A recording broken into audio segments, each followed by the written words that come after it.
Ouais, c'est vrai, c'est vrai. Bon, salut mes copains et bienvenue dans le petit-déj numéro 31. Salut. On est tous dans le cadre. J'ai pas à boire, mais c'est pas grave, il y a même Rosalie. J'avais menti, j'avais dit qu'elle serait pas là. Effectivement, t'as dû en rater quelques-uns à Miraine. Si le dernier que t'as vu, c'était le 13 mars du coup. Bon, donc ce soir, on a pas mal de petites choses à vous montrer, des choses pas si petites d'ailleurs aussi. Alors, j'ai décidé cette fois-ci de commencer par les bug fixes. Je sais pas, je trouvais que ça on garde l'effet des trucs cool après. Si on finit par les bug fixes, ça fait genre, ça fait un peu mou quoi. Alors, donc, on a, enfin, bugfix et autres petites choses. Donc, on a modifié l'interface là de création d'assets. Avant, il y avait juste un champ où il fallait cliquer pour dérouler la liste. Maintenant, on vous affiche directement tous les assets et vous pouvez scroller. Un truc qui nous arrive relativement souvent, en tout cas à moi, c'est que je tape le nom de ce que je veux créer et je fais immédiatement entrer. Et donc, peut-être que ça va aider à penser à choisir le type d'asset. On verra. Enfin bon, en tout cas, ça permet de voir un petit peu plus rapidement les choses. Et il y a le même délire dans le système de création de composants. Voilà, vous avez la liste déroulante qui apparaît là. Ensuite, on a je cherche un endroit où on peut le voir, mais peut-être finalement là-dedans aussi c'est une bonne idée. Donc imaginons que je crée un modèle 3D. Si ici je crée donc un modèle render, je peux maintenant directement glisser ça et le lâcher dans la case et il va mettre le nom. Voilà. C'est Luc Lanfaust qui a réclamé ça sur Reddit et je me suis rendu compte que c'était facile à faire. Donc, c'est fait, voilà, et ça marche correctement avec les chemins. Donc si vous avez un dossier qui contient ça, vous pouvez directement draguer le truc ici et voilà.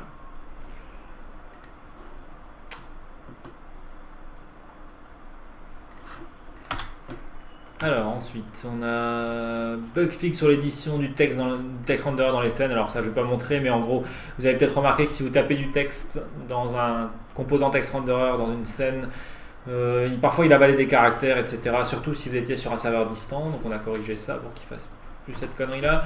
Et caméra.set viewport, si vous redimensionnez donc au runtime si vous avez des écrans splittés et que vous les redimensionnez ou je sais pas quoi, il ne reconfigurait pas correctement le ratio, donc vous aviez l'image qui était déformée, donc alors c'est corrigé. Voilà. Alors maintenant dans les choses un petit peu plus conséquentes, on a le système de shader. Je passe peut-être chez toi pour le montrer. Oui, ça c'est chez moi effectivement. Salut à ceux qui arrivent, on vient de commencer, vous n'avez rien raté ou presque. Alors, random test, ok. Donc, je vais peut-être commencer par créer un shader vide ou un shader minimal, voilà. Donc du coup, on a un nouveau type d'asset ici qui apparaît, et donc le shader. D'ailleurs, il faudra voir, bon, pour l'instant, Bilou a tout fait un peu de son côté. Moi, j'ai même pas encore vraiment trop eu le temps de regarder, donc on va voir. Moi, ce que je me disais, peut-être il faudra qu'on renomme ça en un effet ou un shader matériel ou je sais pas quoi. Puisqu'en fait en réalité c'est deux shaders ensemble, c'est un vertex shader et un fragment shader. Enfin bref. GameMaker, c'est shader. Ouais, ils appellent ça shader. Ouais, ok, bon, peut-être c'est bien, vu comment les gens reconnaissent le nom effectivement. Donc voilà, donc du coup on a ici un vertex shader et un fragment shader ou aussi appelé un pixel shader. La nomenclature, je crois que fragment shader c'est le nom chez OpenGL, ils appellent ça comme ça, et chez DirectX ils appellent ça plutôt pixel shader. Je sais pas. Donc du coup,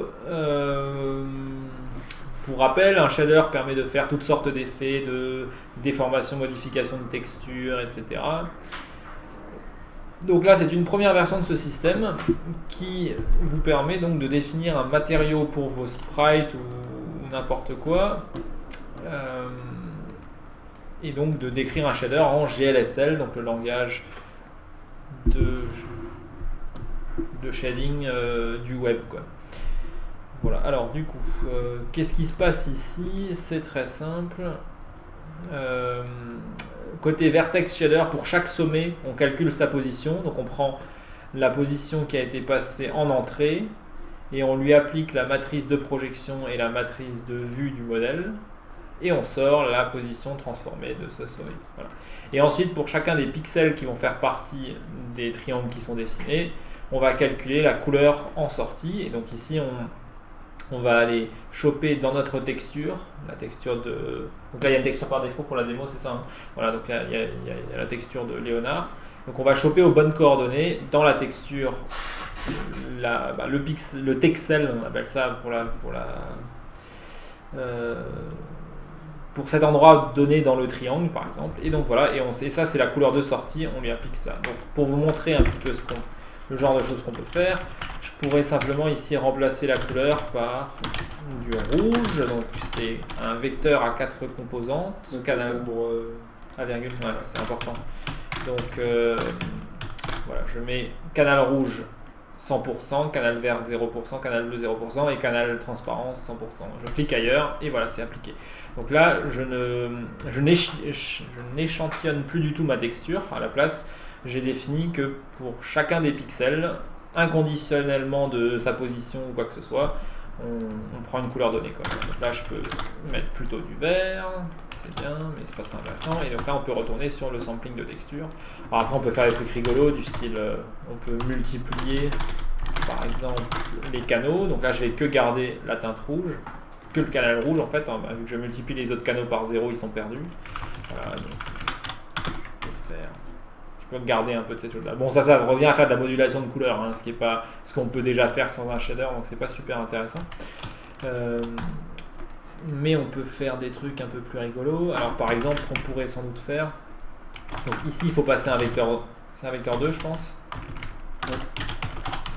Donc ça c'est les coordonnées de texture associées à ça, et donc on peut par exemple faire 1 moins ça, non 1.0 moins ça, voilà. Et là j'ai du coup inversé les coordonnées de texture ici. On pourrait faire j'imagine qu'il y a une fonction cosinus là-dessus. Voilà. Alors, je sais pas trop ce que ça donne, mais voilà, on a le cosinus du truc, je sais pas, on peut mettre un sinus ici. Bon, ça n'a pas tellement de sens ce que je fais là, mais on peut faire n'importe quoi. Bref, voilà, c'est juste pour vous montrer que on peut bidouiller. Mais Pixel s'impatiente, donc voilà, on peut faire des trucs cool avec les shaders. Et quand on sait ce qu'on fait, c'est vachement mieux. Mais voilà. Ok, donc allons voir un shader qui fait quelque chose d'un peu plus intéressant. Voilà. Donc celui-là, donc il fait rien de spécial dans le pixel shader. Donc le pixel shader, il est standard. Mais le vertex shader, par contre, il a une déformation sur les sommets, un offset qui est appliqué sur les sommets en fonction de leur position et en fonction du temps. Donc ici, on a ce qu'on appelle les uniforms, qui sont des valeurs qui sont injectées dans votre shader. Et donc notamment il y a l'uniforme de la texture. La texture est une valeur qui est partagée. Donc pourquoi ça s'appelle uniforme? Si je ne me trompe pas, c'est parce que c'est des valeurs qui ne changent pas, qui sont les mêmes pour tous les sommets et pour tous les pixels de votre shader. Voilà, ok. Ouais. Voilà. Et donc par contre le temps, donc là actuellement c'est géré de manière automatique. Le temps il augmente en fonction du temps. C'est le temps. Voilà, c'est ça. Donc c'est un uniforme qu'on injecte automatiquement dans vos shaders. Donc à voir si on laisse ça comme ça et tout, mais sans doute. Et donc, ouais, alors je suis juste en train de me dire, peut-être qu'un truc qui pourrait être intéressant à faire pour mieux visualiser ce qui se passe ici, c'est d'utiliser justement les coordonnées de texture comme canaux rouge et bleu. Tenter de faire ça, voilà. Donc là on voit un peu mieux toute l'étendue du truc. Voilà. Bon. On voit en fait ce qui se passe sur les sommets, quoi. Ils sont déformés comme ça. Et je peux revenir à ça, et voilà. Ok, bon voilà. Prochain shader. Donc un shader qui fait des trucs rigolos avec de la lumière. Donc celui-là, il a un vertex shader, tout ce qu'il y a de plus normal. Il prend la position en espace 3D et il la convertit en appliquant la position de votre modèle dans l'espace et la matrice de projection de votre caméra. Et par contre ici il utilise donc le temps pour faire varier donc une modulation de couleur, mais en fonction d'une distance à une certaine coordonnée, quoi. Donc si j'élimine le facteur temps là-dedans, voilà, c'est fixe, mais simplement il y a un pixel, je sais pas exactement lequel ici, qui est le plus intense, et on calcule avec un théorème de Pythagore très simple, donc racine carrée de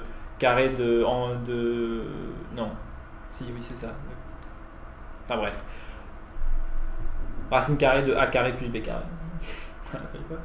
Ça calcule une distance en fait simplement, voilà. Et donc du coup en fonction de la distance des coordonnées du V par rapport à ce point là, ça va nous donner une valeur plus ou moins grande, et vu qu'on multiplie la couleur de sortie par ça, à chaque pixel il recalcule. Ouais, en fait cette fonction là elle est appelée pour chacun de tes pixels, et c'est justement ça utilise le côté hautement parallèle des cartes graphiques qui fait qu'il va pouvoir calculer 256 ou 512 ou je sais pas combien pixels d'un seul coup en ayant toutes les données qui sont transmises. Combiner les deux, celui d'avant et celui-là. Ouais, on peut, ouais, carrément. Donc, normalement, attends voir si je reviens déjà au truc là qui varie. Et ici, je casse celui-là. Voilà. Donc là, du coup, j'ai d'un côté le vertex shader qui fait la déformation, et de l'autre côté le pixel shader qui fait le glow progressif. Voilà. On peut faire toutes sortes de choses. C'est cool. Voilà. Un autre shader qui fait de la distorsion. Mais la boule, c'est plus rigolo sur la boule. Ok, ah oui, donc on a différents choix de... Et donc celui-là, en gros, il applique sur la position, il utilise donc la normale du vertex. Sur la sphère, c'est genre vers l'extérieur de la sphère. Voilà. Tous les points vont se décaler par rapport au centre, quoi. Enfin, mais là, tu as certains points qui bougent pas, non? Peut-être, parce qu'en gros, il y a les attributs. Ouais. Donc ça donne une valeur par vertex. Ok. Ouais. Pour l'instant, les random, on verra. Ok, donc il y en a 20 qui ont peut-être une valeur de 0 ou de quasiment 0. Très faible. Ok, bon voilà. Enfin bon, ça vous montre qu'on peut bidouiller la géométrie avec un shader, quoi. Voilà. Ensuite, le shader de feu qui déchire bien, s'il veut bien se charger. Ah ok, ouf. J'ai eu peur que la démo qui pète tout ne fonctionne pas. Voilà. Ça, c'est comment c'est ce qu'on vous fait. Ce qui n'est pas encore mon cas. Ça, c'est quand Bilou il copie-colle un shader depuis internet. Voilà. Mais bon, vous pouvez voir qu'on peut faire des choses sympathiques. Donc voilà, là il y a un peu plus de code. Mais ça va, le vertex shader est plutôt simple. Il fait rien de spécial. Il fait rien du. Alors, il y a un peu plus de trucs quand même. Il calcule des trucs quand même pour le fragment shader. Ok, il crache des normes ou ouais. En gros, les trucs qu'on donne barring, là, les valeurs, c'est leur ce que le vertex calcule pour après les transmettre au fragment shader. Ouais, donc a priori il a l'air de préparer des normales peut-être smooth par vertex, par pixel je veux dire. Peut-être, je sais pas, hein. Je sais pas non plus. Bon, enfin bref, il fait des trucs cool. Si vous voulez en savoir plus, si tu veux voir la scène. Ouais, c'est laquelle? La première tout en haut. Par préfab. Non, tout en haut. Ah merde. OMG. Ok. Ça va, mademoiselle? Vous avez un peu chaud? Donc voilà, le matériau appliqué sur le modèle. Particulier. N'est-ce pas? Voilà. Donc vous avez maintenant, en plus de basic et fond, vous aurez un matériau de type shader et vous pouvez taper le nom de l'asset et puis il est utilisé. Et ça peut se combiner avec des lights et tout. Alors à condition que le shader prenne en compte les lights en fait. Puisque finalement le shader il écrase complètement la manière dont est rendu le modèle. Donc ce sera au shader de dire il va s'intéresser aux... Je sais pas si c'est des uniformes, les lights, oui je crois. Hein. Je crois qu'elles sont exposées comme des uniformes. Non? Je pense pas. Alors elles sont exposées en tant que quoi? Je sais pas. Si, je suis à peu près sûr que c'est des uniformes et que en fait quand on insère les chunks, je dis pas de la merde mais on va dire que j'ai raison. Quand on insère les chunks donc de shader de Three.js, il tape dans ces uniformes là pour les lights. Enfin bon, à voir en tout cas. Donc ce qui peut être intéressant de mentionner, et je sais pas si tu as un exemple de shader qui fait ça, c'est que donc il y a un système où on peut importer des morceaux de shader tout faits.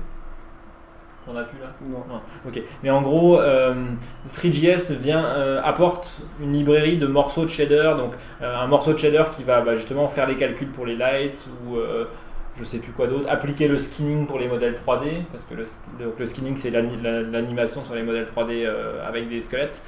parce que c'est fait dans le shader aussi, ça, dans le shader de Vertex Shader, quoi. Donc du coup, si par exemple vous avez un modèle 3D animé, là, si je lui fais jouer, bon t'as pas animé, ah bah non, il n'y a pas d'animation sur celui-là, c'est un OBJ. Mais par exemple, si le shader n'applique pas le skinning, vous n'aurez pas les animations qui se joueront, quoi. Voilà. Donc on aura d'une manière très claire, etc. Avec le temps, ça va venir. On vous présentera genre il y aura des exemples de shaders basiques, quoi, avec les imports qu'il faut et tout, et vous pourrez insérer vos modifications dedans. Et vous pourrez aussi sans doute remplacer les imports. Donc c'est une ligne qui vous permet d'importer un morceau de shader relativement long, et on vous permettra sans doute d'une manière ou d'une autre d'aussi remplacer la ligne d'import par le contenu si jamais vous voulez le customiser. Voilà. Bon. Comme dit, tout ça, il y a beaucoup de taf, hein. C'est un gros morceau. Bilou, il a déjà fait beaucoup là, il a débroussaillé plein de trucs. Donc ça vous permet déjà de jouer un petit peu. Faites-nous vos retours si vous êtes sur la version de dev. Ça marche comment ensuite pour les utiliser tu prends un modèle render ou n'importe quoi et tu choisis un matériau au lieu de type basique ou de type fond, tu choisis le type shader et là tu tapes la référence, quoi. Voilà. Donc voilà. Alors du coup, je sais pas, t'avais montré, toi t'avais customisé les couleurs par exemple, non? Ah bah voilà, donc du coup là on peut vous montrer un peu les uniformes. Donc la couleur c'est un settings qui est à l'extérieur. Les changer juste là. Ouais, et tu vas plus taper dans le code, quoi. Donc ça c'est. J'avoue que l'aperçu c'est cool aussi. On fait ça dans Game Maker. Ah ouais. Bim. Dans ta gueule Game Maker. Super Powers. Il y a des 15. Ok, bon bref, on peut faire des trucs rigolos. J'ai aussi le scale dessus. On verra rien parce que les gens. C'était. Ouais. C'était 1.5, 1 et 0.5. 1.5, 1 et 0.5. Non, c'était pas ça. C'est ça. Ah, c'est à cause du scale, ok. Ouais, voilà, donc là, ça varie. Ok, d'accord. Bon, voilà.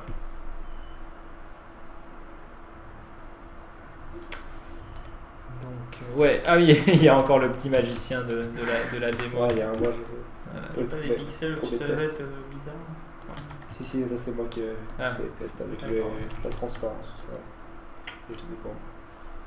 C'était moi. Ok, bon, voilà. Il y a autre chose dans les scènes à montrer ou? Je crois pas. Ok, c'est le projet fourre-tout de Bilou, il y a plein de trucs. Ok, bon, bref, donc ça vous donne une première idée donc, de ce qu'on va pouvoir faire avec les shaders. On va itérer là-dessus. Je sais pas exactement, il faut qu'on va acheter peut-être péter tous les shaders. Désolé. C'est pas grave, il y avait avant celui-là. Oui, celui-là. Non, mais attends, quand même, je tiens à ne pas être un vandale qui s'en va en tout pété. Ah merde, d'accord, c'est VUV. Yes, je l'ai fait. Ok. Ouais, ça va évoluer. Je sais pas si on l'activera déjà par défaut dans la prochaine version ou pas. On verra. Bon, enfin, on vous tient au courant. Mais vous pouvez faire joujou avec si vous bossez avec la version de développement, ce qui est relativement simple. Tout est expliqué sur votre page de compte si vous scrollez tout en bas. C'est même en français. Moi, je l'ai en anglais, mais voilà. Ok, bon. Donc voilà la première version du support des matériaux shader.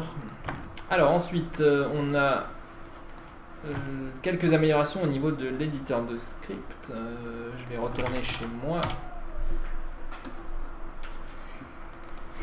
Donc, ce qui a changé, c'est que on a enfin l'éditeur de script qui est minimalement complet. C'est-à-dire qu'il n'y a plus besoin d'aller lire la doc pour savoir qu'il y a un système de brouillon, et surtout comment est-ce qu'on sauvegarde. Genre il fallait aller lire dans la doc que c'était CTRLS pour sauvegarder les modifs. Maintenant vous avez enfin un bouton ici, et si vous le survolez, il y a même écrit appliquer les changements CTRLS. Donc maintenant c'est quelqu'un qui découvrirait Superpowers, qui vient de nulle part, même sans lire la doc, il a plus de chances de comprendre comment ça marche. Voilà, c'est cool. Et donc du coup ce qu'on a fait, c'est que s'il y a une erreur, ça passe en rouge, et s'il y a un brouillon, ça passe en bleu, et si tout est sauvegardé, un point d'exclamation plutôt, genre à la place de draft. J'avoue que draft, pour moi, ça veut rien dire. Oui, mais parce que c'est pas ta langue. Ah oui, mais je pense que pour beaucoup de gens, enfin. Oui, mais. C'est un mot assez technique, alors qu'un point d'exclamation. Bah non, draft c'est dire brouillon en anglais. Donc quand ce sera en français, ça sera brouillon aussi, ça sera relativement clair, quoi. Le point d'exclamation voudrait dire quoi? Il voudrait dire attention. Qui est pas fait, tu vois. Ouais, mais Viens voir. Regarde, tu le lances, tu vois que ça marche pas. Ouais. Et, ah, Et- qu'est-ce qu'il faut que je fasse? Je vais regarder là. Est-ce point que d'exclamation. Est-ce Ouais, que j'attends. c'est pas plus une histoire de traduction à mon avis quoi. À mon avis, à terme, voilà, ce sera dispo en Ouais. français, il y aura Enfin, sauvegardé, je pense, de toute brouillon. façon, tu le lis par an, je veux que tu vois l'icône, quoi, tu sais que c'est Enfin, une fois que tu le connais, tu. Une fois que tu connais, oui, mais ouais. Et pareil quand tu connais pas, vu que. Bah, quand tu Disons, connais- brouillon, ça veut pas dire grand chose. Hein, pour un- Disons, ça explique pas forcément tout le système, ouais. Après, bon, mince, pardon, j'ai fermé tout le bordel. Moi, j'ai tendance à penser que c'est le genre de truc qui va. Enfin, si les gens se posent la question et tout, ils vont le découvrir en lisant le truc. Genre, votre premier jeu, il y a écrit. Voilà, les changements ne sont pas appliqués immédiatement, etc. Enfin, je pense qu'il n'y a pas vraiment moyen d'expliquer. Hein Sur la page. Ah oui, screenshot oui, pour ça le serait voir. bien, ouais. Maintenant que je l'ai rajouté ici. J'ai commencé à rajouter des screenshots d'ailleurs, je vais montrer après dans la doc, mais dans les premières pages, il y en a Les pas. gifs, c'est pas toujours très bien parce que. Ça distrait. Enfin, Non. t'as envie de voir un truc et tu dois attendre qu'il fasse le tour. Ouais. Ouais, en fait, ça m'embête. Idéalement, j'aimerais bien pouvoir intégrer de la vidéo avec un slider et tout, comme ça tu peux contrôler comme tu veux. Pour l'instant, j'ai fait des gifs, mais c'est vrai que c'est pas idéal. Et en plus, moi, je trouve vraiment que des fois, tu essaies de lire un truc. Un code et. Enfin, Il passe de code et- méga vite. et ouais, tu peux rien lire. Je sais, ouais. Et t'as envie de copier. Mais le code est normalement, je sais plus dans lequel Ouais. c'est, je crois qu'il est juste en dessous ou juste au-dessus. Je crois que c'était pas le même. Non. exactement. Du coup, je suis allé chercher dans le projet. Ok, bon. Enfin, oui, en fait, tu peux télécharger le projet si tu veux, donc c'est mieux. Ok. Ouais. Tu peux recopier depuis le GIF. Oui, de toute façon, oui. Vite bon, ouais, non, bon, mais j'avoue que ça peut être frustrant. Les gifs, c'est pas le top top. Mais d'un autre côté, au moins, c'est déjà une illustration. C'est mieux que de pas en avoir, on va dire. Ok, alors. Suite à ça. Uncode type error cannot read property length of undefined. T'as ça, Nata, dans quoi? Dans l'éditeur de script? J'ai pas eu ça, moi aussi. Bon, à voir. Alors, ensuite, recherche globale pas sensible à la casse. Voilà. Alors, on avait la recherche globale depuis la dernière version, implémentée par Bilou, implémentée à Paris, on s'en fout. Et ouais, donc maintenant on peut faire une recherche qui n'est pas sensible à la casse. Donc de base c'était toujours le cas. Donc, par exemple, si j'avais tapé ça, il n'y avait rien qui apparaissait. Maintenant, voilà. Ça a essayé de faire un peu de magie avec des expressions régulières, mais maintenant ça fonctionne. Alors ensuite, on a un asset pack de personnages 3D qui arrive très très bientôt, que Pixel est en train de terminer de préparer. Et on a une petite... Il est actuellement... ah merde, c'est pas ça encore. J'ai même pas testé si j'arrivais à accéder à ton PC. Ça va être la démo, mais ça a l'air de passer. C'est quoi? C'est 3D scène? Ouais. Merde, et bien sûr, je suis pas sur le moment. Ok. Tu peux remontrer la démo. Alors, je peux remontrer la démo du site web, mais je pense qu'ils vont être un peu déçus. Dans Super Powers Director, depuis qu'il y a les shaders, ah ouais? T'es sûr d'avoir tout rebuild ou réinstallé à l'intérieur? Ok, donc voilà un petit personnage 3D animé. Alors, qu'est-ce qu'on peut lui faire faire? On peut le faire sauter. Un peu tout pour. J'ai pas eu le temps de. Ah, ok, t'as pas rebindé la roulade, etc. Bon voilà, donc là c'est une démo qu'on vous livrera avec l'asset pack dès que possible. Elle n'est pas encore finie. Il faut qu'on puisse tabasser les gens, probablement. Peut-être revoir tout le code. C'est parfait, moi je trouve. Ouais, Pixel a sa propre instance de Super Powers, et oui. Depuis peu. Et oui, et il met les mains dans le code et tout, il touche à tout, c'est ouf. D'ailleurs, Milo, regarde, j'ai des ombres portées sur la maison. Il a fait de la magie. Nice. Tu veux pas savoir comment. Je l'ai mis 2 fois, non Il l'a mis Il y de a une plus petite à l'intérieur. C'est bien dégueu, mais. Oups! Ah non, C'est c'est pas vrai. la bidouille, je sais comment on fait. Ah là là, c'est pas sérieux. Bon, enfin. Fais pas, je sais comment on fait.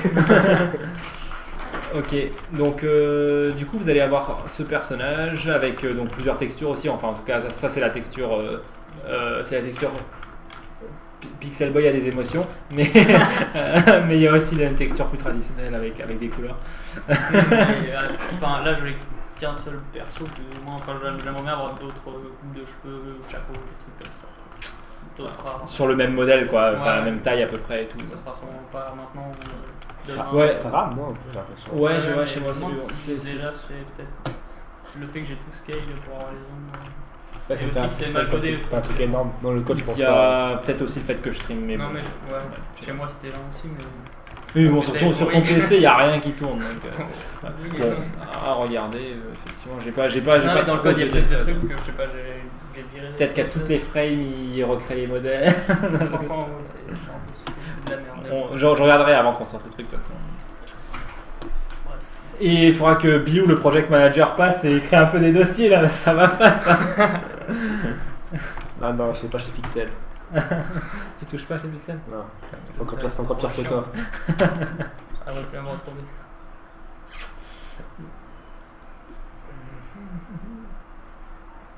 Bon, enfin voilà, donc ça va être cool. Il y aura sans doute une première version de cet asset pack très bientôt, et on l'étoffera avec le temps, et on vous sortira cette démo aussi avec le projet source nettoyé.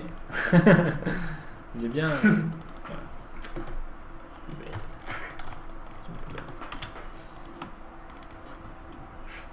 Prends les meilleurs. C'est de l'herbe, ouais, j'avoue.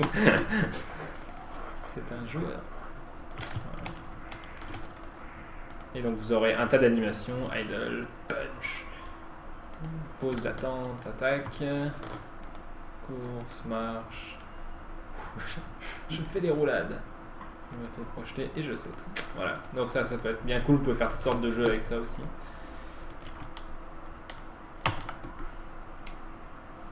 Je sais pas si on pourra faire les ombres colorées, peut-être ce sera une histoire justement de shader, je sais pas. C'est possible d'ailleurs que ça soit bidouillable dans les shaders, la couleur des ombres. On sait pas, on verra. Ouais, c'est répandu. Ouais. Dans tout Unity, Blender. Probablement qu'on pourra le faire. C'est moche, les ombres, elles sont toutes grises. Ouais. Elles sont tristes, comme ton personnage. Ouais, c'est vrai qu'il est. J'aurais dû tout faire. Tant qu'il n'y a pas d'ombre couleur.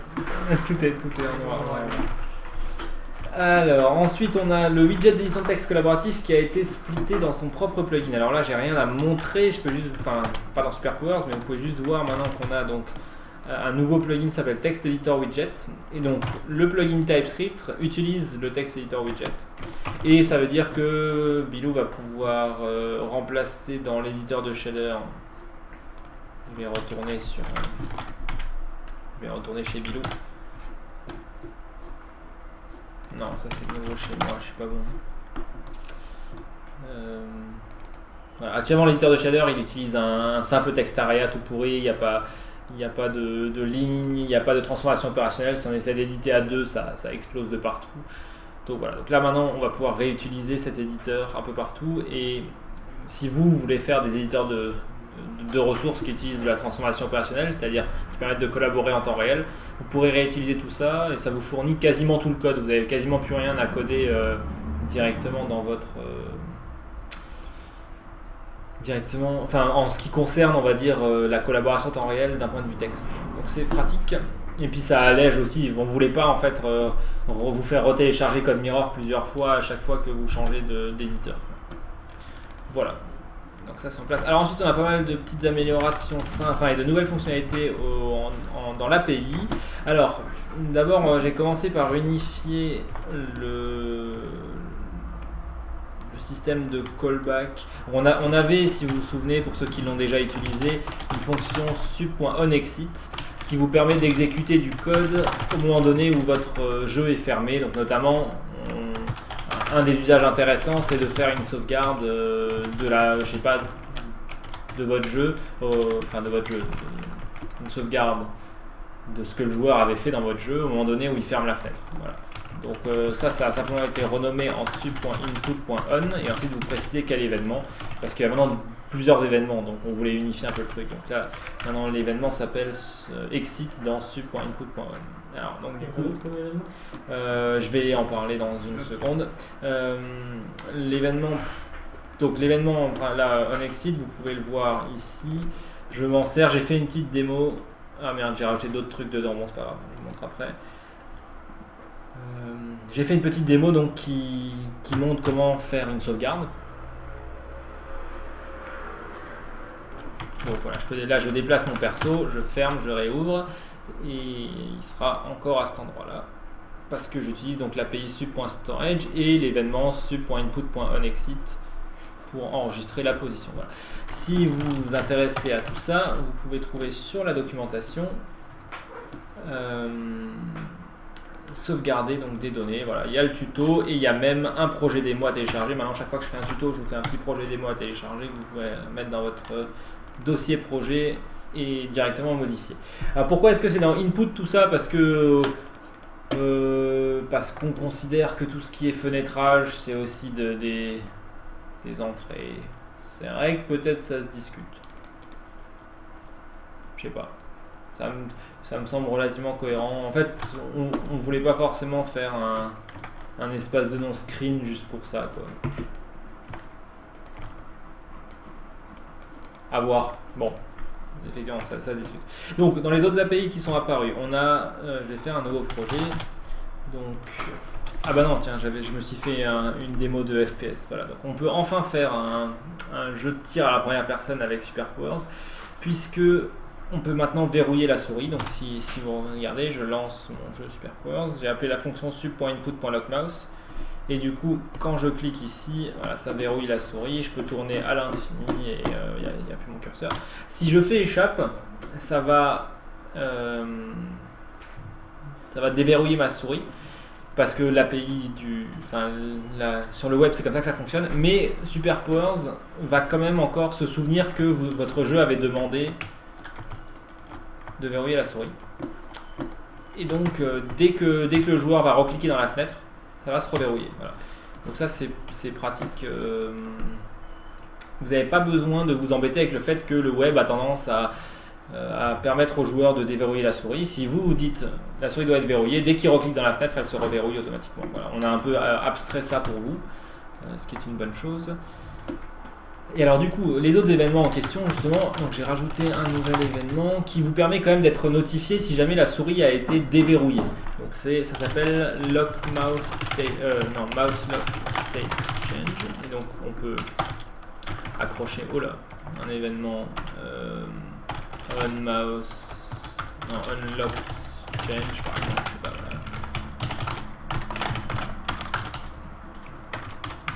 Et donc il me passe en argument l'état.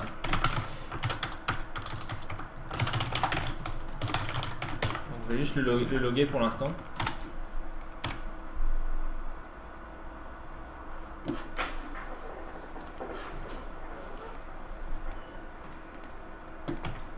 Voilà. Donc quand je clique, ça va m'envoyer l'événement avec comme état actif, et quand je fais échappe, il va me dire que le mouse lock a été suspendu, enfin a été mis en pause, quoi, voilà. Et ça, vous allez pouvoir vous en servir pour, par exemple, mettre votre jeu en pause. J'imagine, je sais pas, un quelconque jeu d'aventure à la première personne.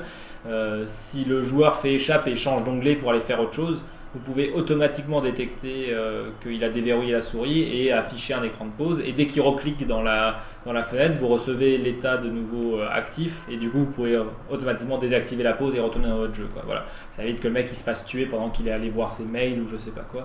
C'est pratique. Il est con d'aller voir ses mails s'il sait que ça se fait pas en pause. Oui, oui, ça. Voilà. Mais du coup, on peut fournir ça et c'est cool, quoi. Voilà, et donc ça marche bien. J'ai testé dans Node WebKit, ça marche aussi. Le seul truc à savoir, c'est que dans Node WebKit avec échappe, ça va pas déverrouiller la souris. Il faut que vous fournissiez vous-même quelque chose pour déverrouiller la souris si vous souhaitez le proposer, quoi. Voilà. Ok, donc après on a la même API, quasiment la même, pour pouvoir aller en full screen. Donc du coup je peux dire go full screen et puis lock mouse. Et il y a le même tintouin, c'est-à-dire que le full screen peut aussi être suspendu ou activé. Voilà, donc là, je suis en full screen. Je sais pas si, j'espère qu'on le voit sur le live.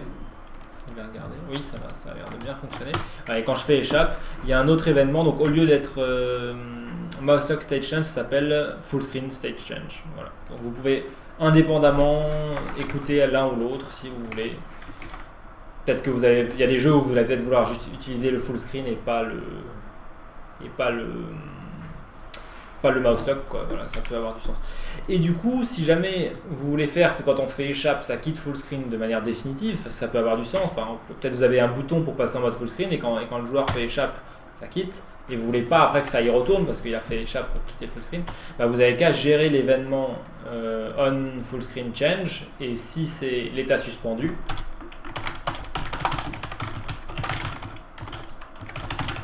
voilà, je le fais rapidement, voilà, si l'état maintenant c'est suspendu, bah alors vous faites sub.input.exit full screen pour de bon, et du coup on n'y retournera pas la prochaine fois qu'il clique. Alors, truc important que j'ai complètement zappé, quand vous enregistrez un gestionnaire d'événements, comme ici, c'est important qu'à la destruction de votre acteur, vous appuyez la fonction symétrique pour désenregistrer, je trouve pas de meilleur mot pour dire ça, pour désenregistrer le gestionnaire d'événements. Pourquoi ? Parce que sinon, imaginons que je suis dans une scène, okay, il y a un acteur qui s'initialise, j'enregistre mon gestionnaire d'événements. Après, il y a un sub.loadScene qui a lieu, on change complètement de scène. Bah, l'événement existe encore. Et quand on va déverrouiller la souris, quand on va sortir du mode plein écran, votre code ici va être appelé.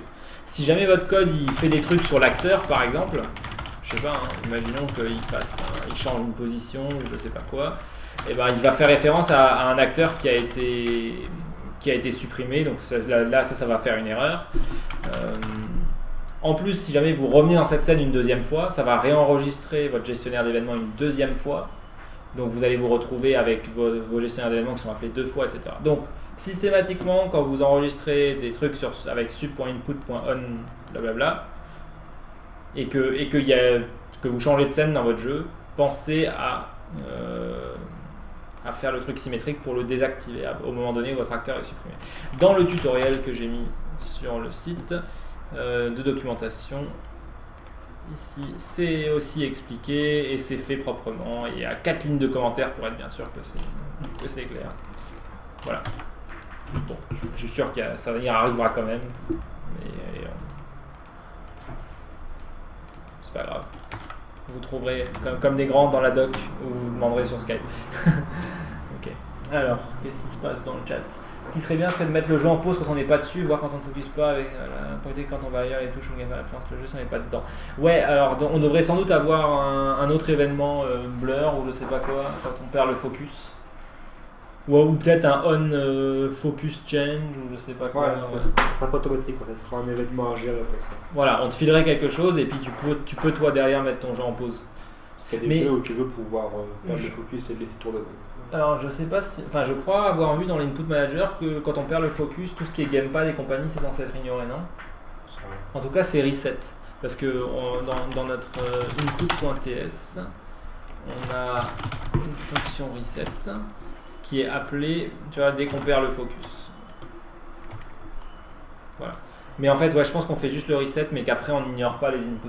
Donc, ouais. Et ce qui est d'ailleurs intéressant parfois quand tu as plusieurs trucs et que ça peut être utile pour faire du test en local, quoi.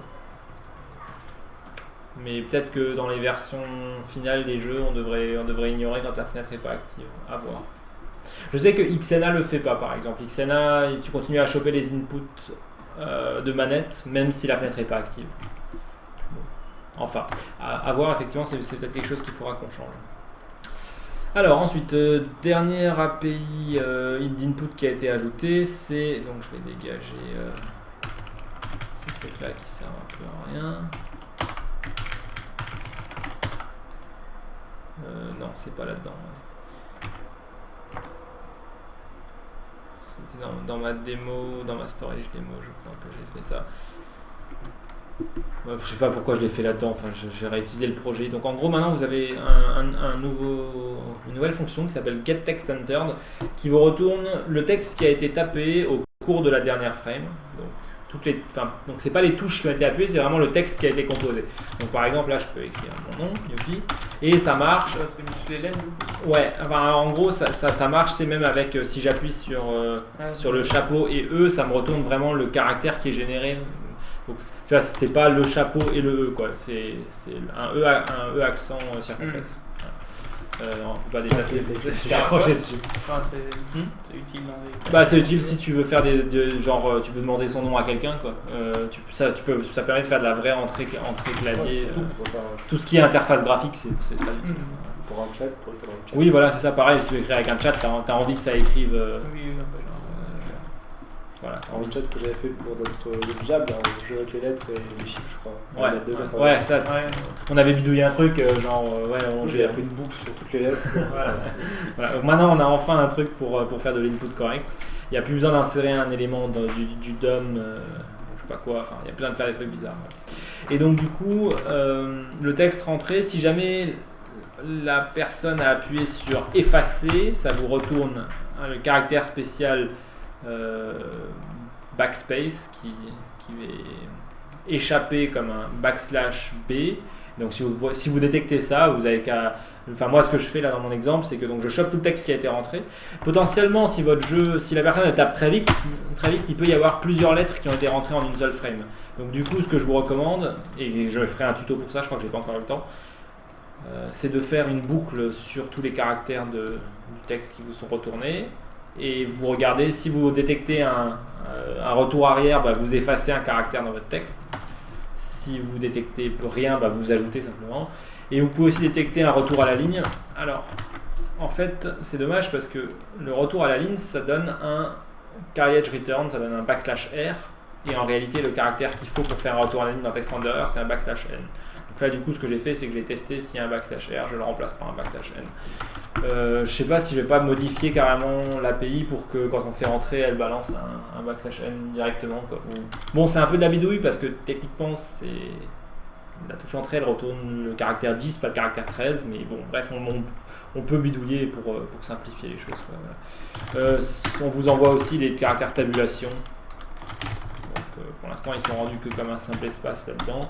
Mais a priori, après vous pouvez remplacer, vous pouvez détecter si le caractère qui a été rentré c'est une tabulation, vous pouvez mettre genre 4 espaces par exemple, ou j'en sais rien. Faites ce que vous voulez. Voilà. Bref. En tout cas, on a le minimum pour gérer du texte et le gérer bien, quoi.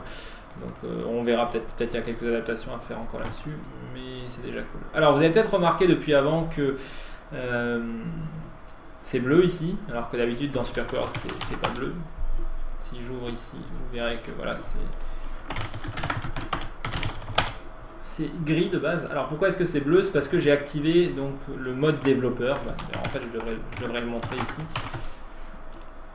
Donc le mode développeur, c'est pas un truc magique qu'il faut activer absolument parce que si vous faites des jeux, c'est plutôt un truc que vous pouvez activer si vous voulez aider à débugger SuperPowers. Donc l'idée c'est quoi? C'est que il y a une valeur que vous pouvez aller insérer dans local storage ici. Donc ça s'adresse vraiment aux gens qui veulent débugger, hein. C'est pas un truc à utiliser au quotidien, mais donc, je crois que c'est ça. SuperPowers Dev Mode, je mets ça, je recharge, et voilà, maintenant c'est bleu. Donc qu'est-ce que ça va faire? Ça va faire que toutes les erreurs qui ont lieu dans SuperPowers, on installe un gestionnaire global d'erreurs, et s'il y a un truc qui se passe de travers, je vais le montrer ici, s'il y a un truc qui se passe de travers, ça va passer en rouge. Nous, ça nous est particulièrement utile parce que ça arrive relativement souvent qu'on utilise SuperPowers et on n'a pas les développeurs tools ouverts. Et peut-être qu'il y a un bug quelque part, mais on s'en rend même pas compte parce que il est peut-être pas visible dans l'interface, quoi. Genre, il n'a peut-être pas de conséquences directes, mais il y a eu une erreur qui a eu lieu. Donc, si vous développez des plugins ou si vous voulez nous aider à trouver des bugs dans les plugins, etc., vous pouvez activer ce mode-là. Donc, moi, par exemple, j'ai un exemple. Là, actuellement, j'ai un bug. C'est pas vraiment un bug à moi, mais... Alors attends, on va essayer de le reproduire. Voilà, ok, donc voilà, ça y est. Donc là, vous voyez que c'est passé en rouge parce que il y a en réalité une exception qui a été générée. Et donc du coup, quand je vois que ça passe en rouge, je sais qu'il faut que j'ouvre mes développeurs tools et que je regarde ce qui s'est passé, quoi. Voilà. Ça va nous aider à mettre moins de bugs dans SuperPowers, en gros. Ça se résume à peu près à ça. Pourquoi est-ce que je vous dis de pas forcément l'activer? C'est parce que potentiellement ça a peut-être un impact sur les performances de Superpowers. J'en suis pas sûr, mais je sais que c'est le genre de truc qui peuvent empêcher des optimisations, etc. Donc si vous voulez être sûr que tout va vite pendant que vous bossez dans Superpowers, n'activez pas ça. Si au contraire vous voulez absolument choper toutes les erreurs et nous les rapporter, ce qui peut être aussi intéressant, vous pouvez faire ce truc. C'est documenté quelque part, je crois. C'est documenté quelque part.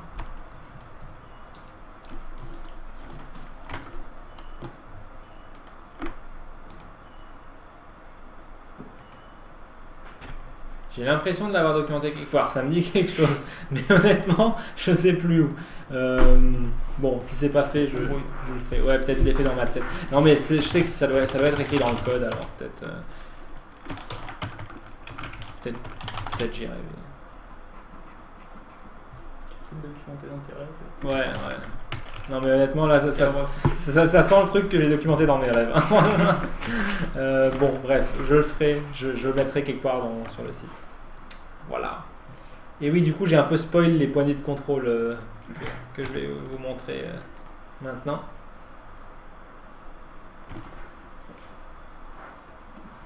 On utilise le caractère /R ou /N. Alors, pour des retours à la ligne, dans les textes, il faut utiliser /N.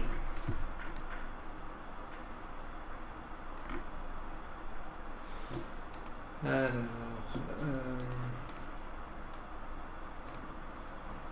oui, qu'est-ce que je voulais montrer? Donc du coup, je voulais montrer les poignées de transformation, effectivement. Donc ça, c'est le truc sur lequel je bosse depuis beaucoup trop longtemps. Mais ça y est, ça vient enfin. Donc en fait, j'ai enfin réussi à récupérer les poignées de transformation de Three.js. En fait, ils en fournissent. Et donc j'ai commencé à les intégrer. Donc voilà, là j'ai... Ouais, bon, elles se comportent pas du tout bien pour l'instant encore. Vous voyez, là, genre, je change de mode et d'un coup. Alors, enfin, ça c'est parce que c'est local, mais bon, bref, ça n'a pas de sens quand même. Donc, il faut que je fixe tout ça. Mais néanmoins, je peux effectivement déplacer un objet. Voilà. Et alors, elles sont vachement bien parce qu'il y a le déplacement sur chaque axe, il y a le déplacement dans un plan. Il y a le déplacement dans le plan de la caméra, enfin elles sont vraiment complètes et tout, c'est vraiment des poignées bien cool quoi. Et donc il y a le support aussi pour les rotations, vous pouvez tourner les trucs, pour l'instant ça tourne pas correctement, et vous avez le support pour le scale. Voilà. Et au passage j'ai aussi fixé le fait que donc les marqueurs là ne se déforment plus quand vous appliquez un scale quoi. Parce que c'était pas censé le faire. Donc maintenant c'est mieux. Voilà. Bon, il y a encore du taf sur ces poignées. J'ai bon espoir que ça sera dans la prochaine version. Je crois. Il faut aussi du coup que je fixe un bug qu'il y a dans le code des poignées. Là, vous avez remarqué tout à l'heure, justement, quand j'ai généré l'erreur. Si je me place par rapport à un axe à peu près comme ça et que je fais ça, voilà, là, je finis par toucher en dehors du plan et ça retourne false au lieu de retourner des coordonnées et c'est pas correctement géré dans Three.js. Donc il faut que je soumette un patch pour corriger ça.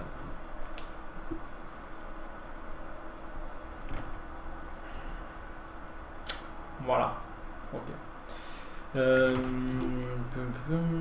donc on a toujours autant la caméra speed et tout, et je pense, enfin, il faudra voir encore rajouter une grille, ça serait cool. On en parlait. Comme il y en a une dans l'editor Three.js.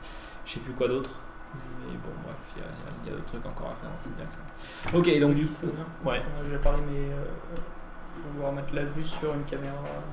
T'as une caméra, tu veux Ah oui. la vue directement pour voir ce qu'elle voit quoi. Ouais, alors il y a deux trucs, c'est soit on peut faire la preview, oui, carrément. Ouais, afficher la preview dans un coin, c'est un truc. Ou alors effectivement pouvoir te mettre à des coordonnées et pouvoir mettre un acteur à ses coordonnées directement et regarder de la même manière quoi. Ouais. Voilà, ok. Et donc il y a eu du taf de documentation qui a été fait. Alors, il y a eu encore de la trad en français. Donc c'est des trucs que Cotaref avait fait la semaine précédente mais que j'ai seulement remonté cette fois-ci. Donc la page débugger votre jeu a été traduite en français.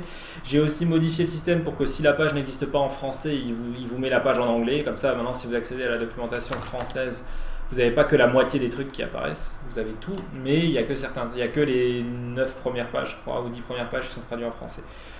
Si vous voulez contribuer à la documentation, à la traduction de la documentation, ça serait très apprécié.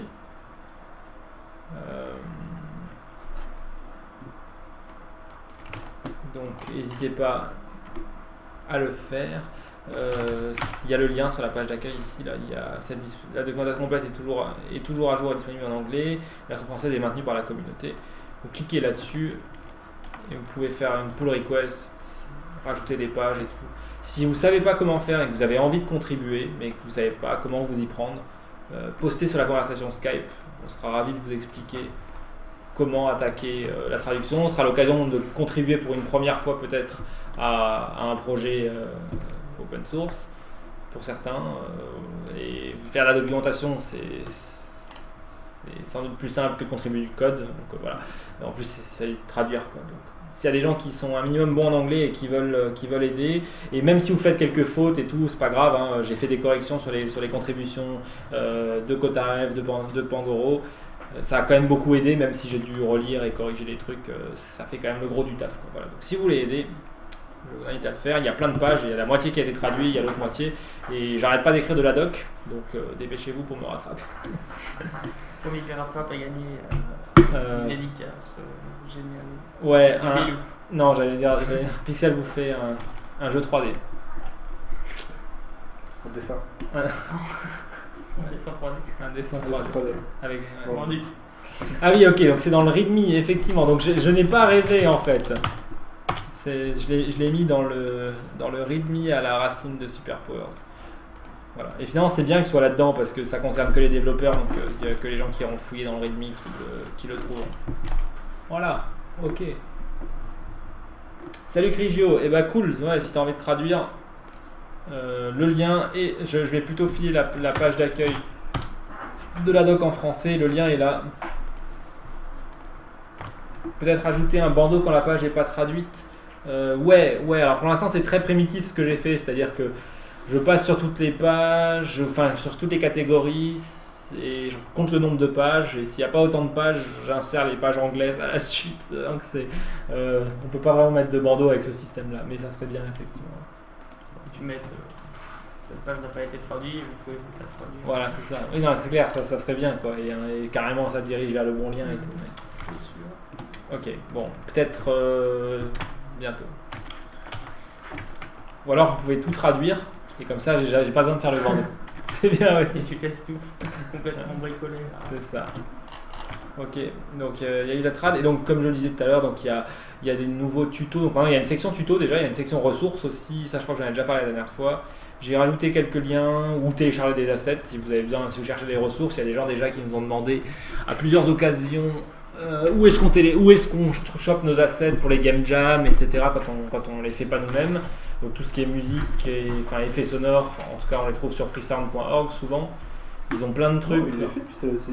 Oui aussi, mais voilà, mais on en trouve relativement souvent là. Voilà. Et ce qu'il y a de cool sur Freesound, c'est que vous pouvez faire des recherches par licence aussi. Donc si jamais vous cherchez un son de P, vous pouvez prendre un P qui a été licencié. Vous n'avez pas besoin d'attribuer à la personne qui a fait le P. Voilà. C'est quelqu'un qui n'assume pas son P. Ou alors au contraire, si vous tenez à un P de qualité non commercial, vous pouvez télécharger aussi ça de manière pour écouter chez soi. Voilà, c'est ça. Ça c'est pour tout seul avec tes écouteurs chez toi, mais t'as pas le droit de le vendre. Voilà. Ok. Bon. C'était bien. Voilà, il y a aussi les liens vers opengameart.org qui est une plutôt bonne ressource, il y a pas mal de choses dessus. Et puis les assets de Kini. On va mettre le Unity Asset Store. Vous pouvez aller acheter des assets pour Unity qui vous serviront à rien dans Superpowers. En plus, on peut pas les utiliser ailleurs, il y a rien. Souvent c'est des packs vraiment qui sont avec des formats internes à Unity. Donc, Je me disais surtout que c'est un peu le concurrent. Oui. Ouais, si on veut.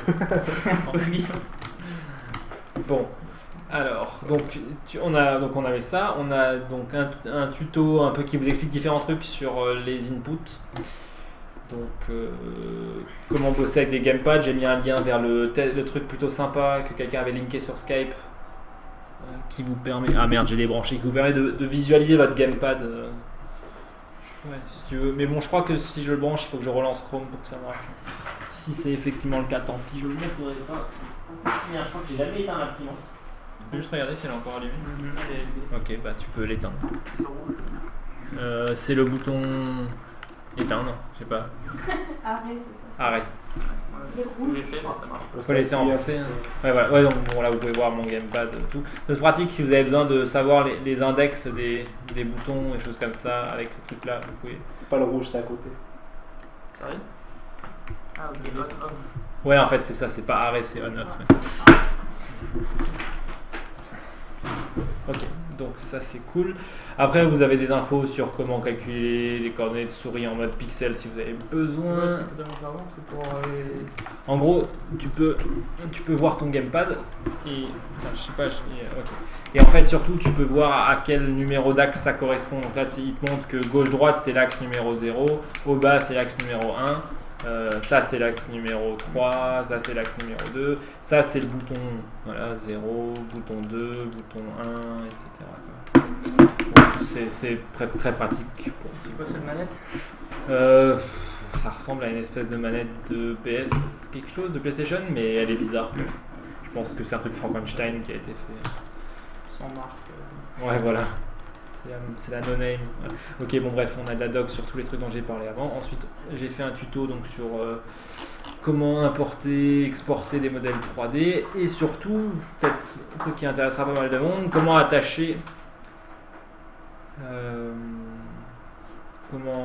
une arme à la main d'un personnage ou un chapeau ou je sais pas quoi. Enfin, attacher quelque chose à l'os d'un de vos personnages 3D animés. Ça, c'est plutôt cool. Et d'ailleurs Pixel s'en est servi pour son truc. Voilà. Et le tuto aussi sur donc, la sauvegarde. Bilou il a prévu de nous concocter quand il aura un peu de temps parce que là il était pas mal occupé avec les shaders et il va encore l'être, mais il a prévu de nous concocter un petit tuto arcade physics 2D, un de ces quatre. Voilà.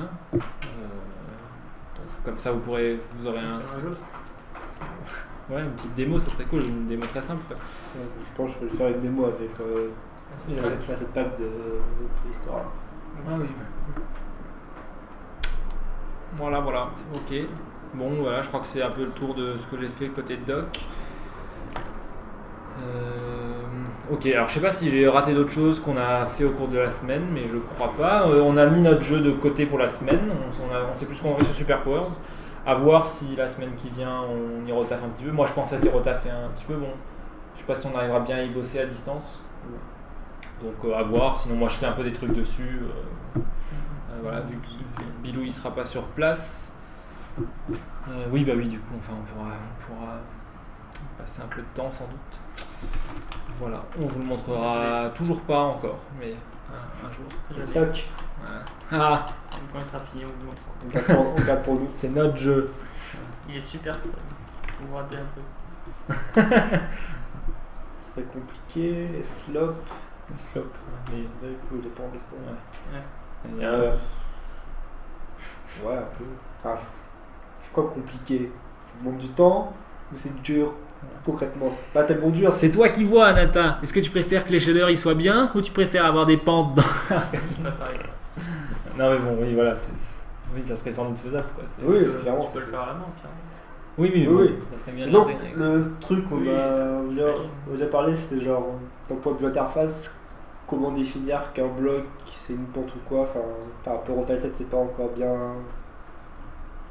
C'est pas ce qu'il faut pour le faire facilement, donc faut réfléchir à comment on ferait ça si. Ouais, Je sais pas. peut-être sur comment ça marche actuellement. Enfin, tu mets les. Une propriété solide, donc du coup on pourra avoir une propriété pente éventuellement. Ouais, mais du coup ça se verrait pas. donc, Oui, c'est sûr. Tu peux avoir un truc dessus. Bon, on pourrait, voilà, je veux dire, il n'y a rien qui est fait quoi, donc c'est juste du travail quoi. Voilà. Genre, c'est pas tellement compliqué, mais il y a pas de trucs à faire en l'occurrence pour que ce soit pratique. Nata, il veut les deux, s'il te plaît. Il aimerait des shaders parfaits et des pentes. Allez. Et hier, s'il te plaît. Hein, Ok. mais- Je t'en prie. Non, mais. Ça vient, ça. le perso 3D que t'as fait, t'as une idée du nombre de polygones qu'il a? Il y a Araps qui demande. Non. Non. Mais je peux regarder. Il y a 5000 polygones. Non. Franchement, À mon avis, il doit y en avoir genre 400, 500, non? peut-être plus de 1000. Ouais. 1110. Allez, moi je dis 540. Et Pixel, il sait pas comment les compter. Je suis sûr que si Squail il est dans le chat, il peut nous dire comment compter les polygones. Ah, c'est marqué.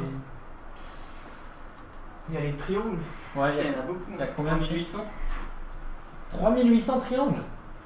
C'est vrai? Il y a moyen de réduire, hein, clairement. Ah, franchement, ça va. Attends, mais ah, mais J'aime bien, on a tous quitté le live. On revient.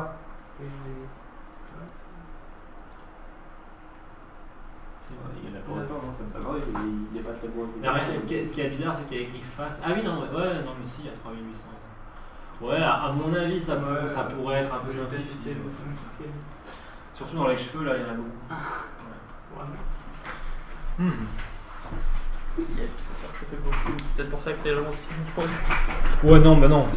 Sur le principe que tu dessines 1000 triangles ou 5000 triangles ou 10 000 triangles, ça change quasiment rien sur les cartes graphiques de nos jours. C'est tout, c'est batché en un seul coup, donc il s'en fout, quoi. Ça change vraiment pas grand chose. Peut-être sur la CNC. Oui, peut-être chez lui, enfin non, mais même. Non, je crois pas non plus. Alors, voilà. Ok, bon, si vous avez des questions, comme d'habitude, n'hésitez pas. En attendant, moi je voulais peut-être montrer l'un ou l'autre truc sympa que j'ai vu pendant la semaine. Enfin, ça, c'est surtout Bilou qui l'a vu. Et Trop bien. voilà, donc Visual Studio Code qui est donc j'ai à peine eu le temps d'arriver sur Atom que Bilou il a déjà filé sur un nouvel éditeur. C'est la faute d'un autre gars sur Slack qui m'a rappelé ça, puis c'est vrai que c'est. Voilà. C'est vrai que c'est bien. Donc, alors comment je fais? Il faut que je crée un nouveau Dossier. un nouveau dossier. Oh, ok, donc je vais créer un truc. Voilà, on va faire test de TypeScript. Donc j'ai ouvert un nouveau projet. Donc Visual Studio Code, c'est pas Visual Studio en fait, quoi. C'est un nouvel éditeur mais fait par Microsoft. Alors je peux créer un fichier TypeScript. Voilà. Dedans je vais faire genre juste console.log coucou et puis console.log yay. Et puis peut-être var a égale 5 et si a égale 5. Alors console.log, super, voilà. Bon, donc ensuite, Il faut le TS config. il faut que je me fasse un TS config. Je peux le générer ou non? Il faut que je le fasse à la main. Appelle-le TS config pour voir.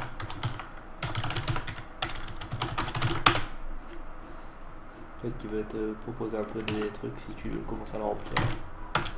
Ah oui, ça me dit carrément quelque chose. Ouais, effectivement. Donc, ok.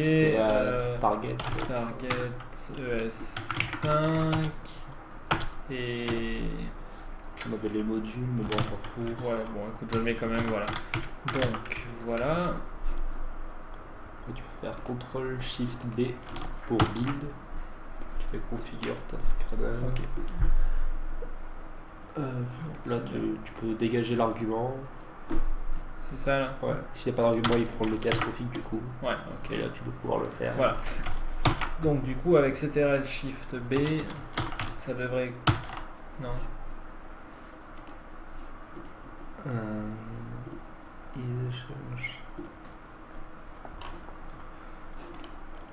Ça devrait marcher. Attends, je vais chercher le bouton build. Y a pas un... Pour Shift P et...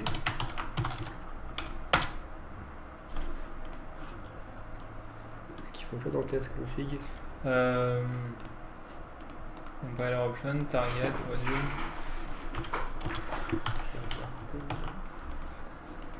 Donc, on y vient. Enfin, en gros, ce que je voulais surtout montrer, c'était le debugger intégré qui est vraiment cool. Source map, watch. Bon, je vais mettre source map et watch aussi. Enfin, source map, c'est déjà justement. Et donc ça, le watch, ça devrait lui permettre de automatiquement. Bah alors, peut-être qu'il faut que je ferme tout et que je réouvre. Hein. Je vais fermer le dossier et le réouvrir. C'est une version de 0.3, donc c'est bien, mais il faut pas trop leur en demander encore, peut-être.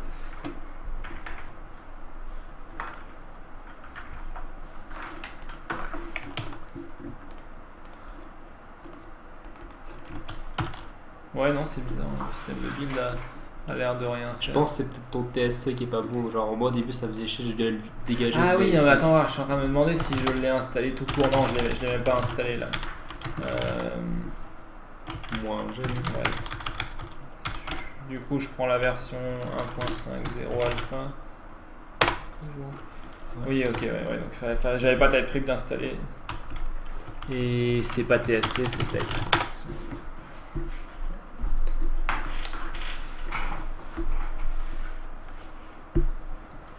T'as mis source map. Ouais.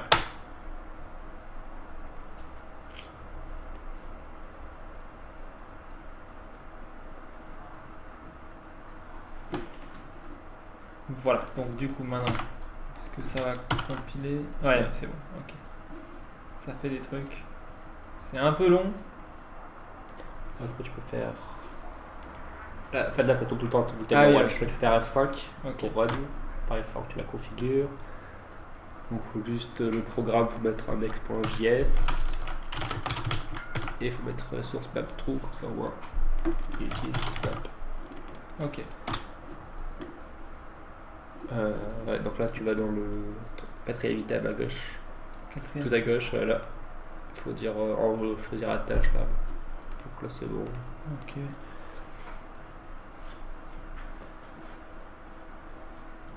Et normalement il va y avoir une console qui s'affiche.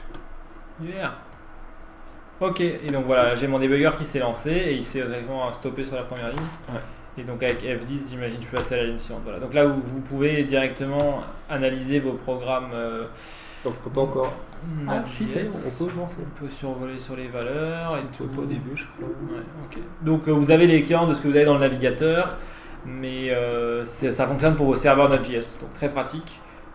Nous, genre, ça nous aurait tellement plu, genre, je pense, quand on bossait sur Worlds par exemple, ou ce genre de trucs.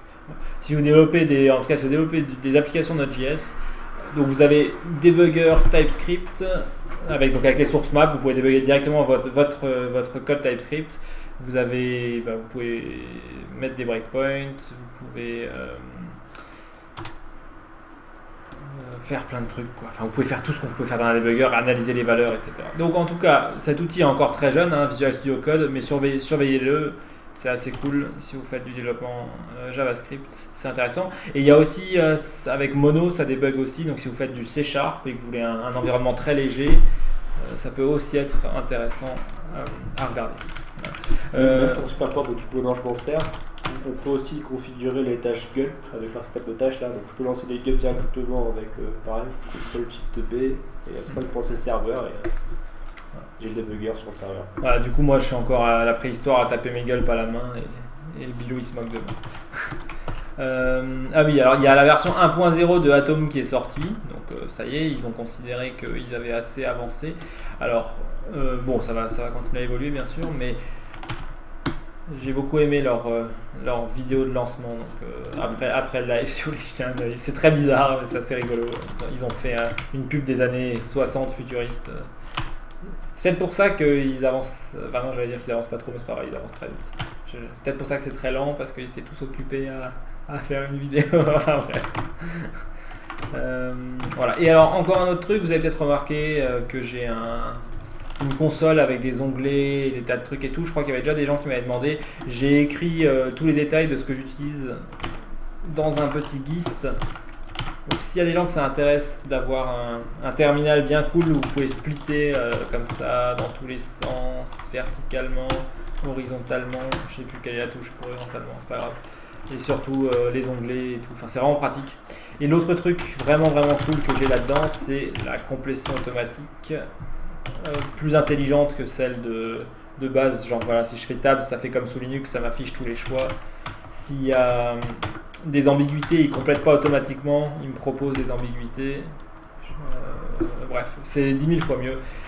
Donc ça, c'est ce qui fait ça, c'est C-Link, la complétion intelligente, et les onglets et les écrans splittés, c'est console Z. Et je vous ai mis là-dedans comment combiner les deux. Il faut configurer. Il y a une ligne magique à trouver que j'ai trouvé sur le net.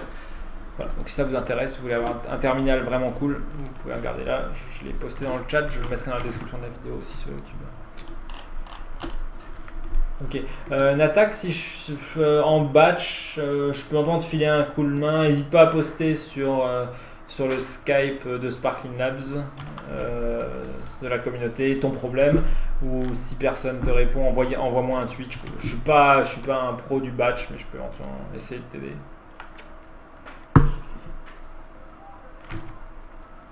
Il n'y a plus besoin ouais, il y a quand même besoin de console de temps en temps, même si vous utilisez Visual Studio Code, c'est pas... Enfin, à voir. Pour faire des installs, pour l'instant, il n'y a pas de support direct dedans. Ouais. Je pense qu'ils vont le faire. Ils ont intérêt. C'est cool. T'as jamais testé Git Bash Enfin, j'utilise Git Shell, le Git Shell qui est dispo avec GitHub. Et c'est pas mal, mais il n'y a pas le côté splitting d'écran ni rien. Par contre, je crois effectivement que... Enfin, ça utilise PowerShell, non? Si je dis pas de la merde. Donc, attends, voir. Ouais, non, il fait de la complétion automatique complètement stupide lui aussi, quoi. C'est-à-dire que quand il y a de l'ambiguïté, il complète quand même. Et c'est méga chiant. Mais ça c'est donc le Git Shell de GitHub.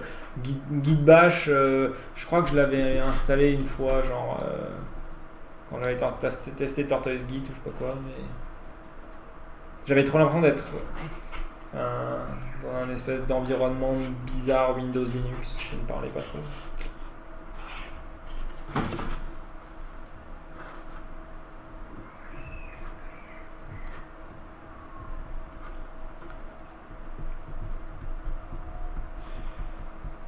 Pour les DLC que j'essaie de faire sur Superpower, j'utilise Batch pour les ajouter et les installer, et je voudrais voir comment enlever un asset dans le game.json quand on enlève le DLC. Ah ouais, donc en Batch tu voudrais modifier un fichier JSON. Alors là ça dépasse largement mes compétences. Node.js. Ouais mais bon, si la personne peut-être elle a pas Node.js installé. Donc ouais, effectivement Batch c'est le seul truc que tu peux compter que les gens ils aient, quoi. Bah écoute, si tu trouves la solution, ça m'intéresse pour les lol de savoir comment tu fais. Je pense que ouais, avec des commandes arcanes ça doit être possible, mais je saurais pas le faire moi.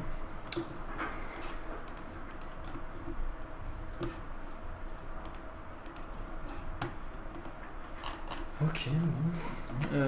Voilà, sur ce, moi je devrais être couché depuis longtemps. Je me suis levé, enfin, je me suis réveillé très tôt, très fatigué. Avec la commande sed, ouais, sauf que ça c'est du bash, pas du, enfin c'est du Linux, c'est pas du batch. Voilà. Bon, on vous tient au courant pour l'asset pack au plus vite, hein, ça sera. Ce sera ce soir, demain, lundi, l'année prochaine, à voir.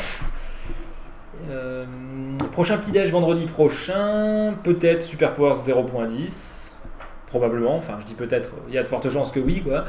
On aura pas mal, donc on aura toutes ces choses dont on vous a parlé cette semaine, plus ce qui va se passer la semaine prochaine encore. Peut-être un asset pack. Voilà.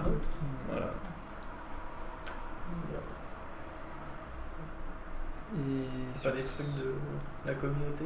Ah ouais, bonne question. Est-ce qu'il y a des choses qu'il fallait que je montre, ou si vous avez des choses que vous voulez partager, que vous avez fait? Je réfléchis, mais je crois pas avoir vu passer trop de choses. Bah il y a Anata qui a commencé à bidouiller avec les shaders cet après-midi ou aujourd'hui ou je sais pas quoi. Son truc sur les sinus là et tout, c'était fini déjà. C'était lui qui l'a fait. Ouais, je sais pas s'il a fini. Voilà. Mais j'ai pas le lien sous la main. Je peux pas me connecter sur Skype là pendant le live, mais. Bon. J'ai pas vu de nouveauté de Shadow 2 non plus sur son jeu. Bon. Oublie pas Élysée dimanche après-midi. Ah ouais, tiens, d'ailleurs j'aurais pu le mentionner aussi ça. Si vous vous intéressez un petit peu à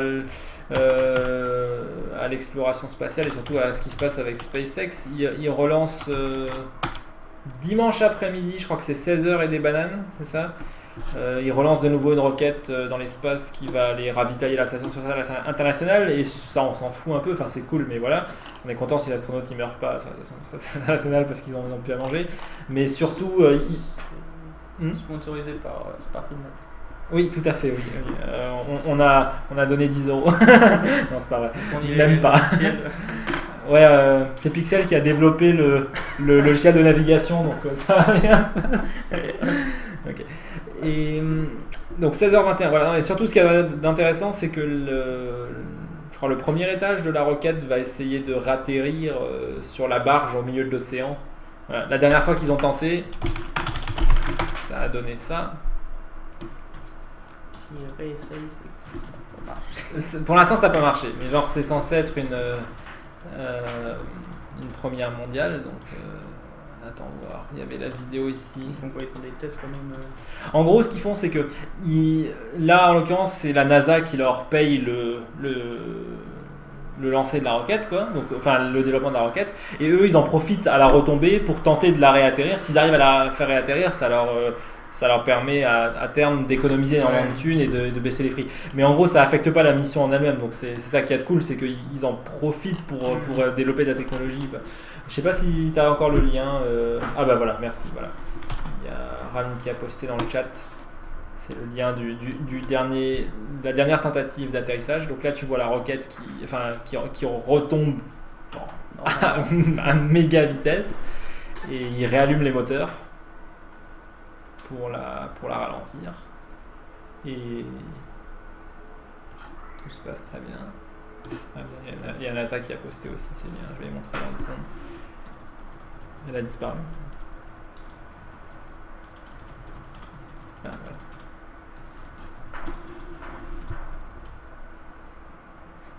Tout va très bien, Bon, ça dure un bout de temps. Et c'est ouf de penser qu'ils ont réussi à viser ça comme ça, quoi. Et en gros, je sais plus ce qui s'était passé cette fois-ci. C'est une valve qui a pas réagi suffisamment vite, qui s'est bloquée pendant quelques instants, je sais pas quoi. Et du coup, ça s'est posé. Et voilà. Et ce qui est rigolo, c'est que genre ça explose, un truc de ouf, parce que. Comme dans les films. Je sais pas quoi. Ouais, voilà, sauf que je sais plus, c'est parce que je crois qu'il y a de l'hydrogène dedans, ou je sais pas quoi, super pas stable, quoi. Voilà. La fois d'avant, ça avait foiré de manière bien plus violente, genre le truc s'était carrément craché sur le truc directement, parce qu'ils n'avaient pas assez, je sais pas quoi, de fluide hydraulique pour le. Je sais plus quoi, bref. Enfin bon, moi j'apprécie les explosions et je regarde et j'applaudis, je n'ai pas particulièrement de compétences. Ok, donc voilà, les petits essais de shader d'Anata. Donc ça, quand tu me dis que c'est un shader, je dis cool. Je sais pas comment t'as fait, mais c'est top. Bah, finalement, c'est comme les trucs qu'on vient de montrer. Ouais, mais genre, il y a plein de layers, il y a plein de trucs. Ok, ouais, je sais pas. C'est peut-être. Ouais, non, c'est classe. Enfin, c'est cool. Je sais Voilà. pas comment Et voilà, et donc là, avec un truc sinusoïdal qui déforme les UV.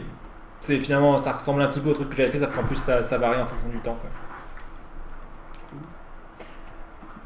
Ouais, la première fois, en fait, elle est complètement arrivée de travers et elle s'est éclatée sur le truc.